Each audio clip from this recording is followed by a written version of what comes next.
మీ నీరాజన విష్ణు సుబ్రహ్మణ్యోహం సుబ్రహ్మణ్యోహం సుబ్రహ్మణ్యోహం అన్నారంటే నేనే సుబ్రహ్మణ్యుడు నేనే సుబ్రహ్మణ్యుడు నేనే సుబ్రహ్మణ్యుడు.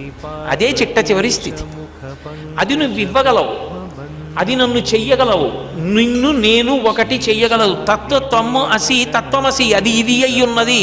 తత్వమసి మహావాక్యమే సుబ్రహ్మణ్యోహం, ఆయన నేనైనాను అని హారతిచ్చి చెప్పారు అంటే కర్పూరానికి ఓ లక్షణం ఉంటుంది. లోకంలో ఏ వస్తువు అయినా ఆవిరైపోవాలి అంటే ముందు ద్రవం అయి ఘనము ద్రవమై ద్రవము వాయువై కలిసిపోతుంది ప్రకృతిలో.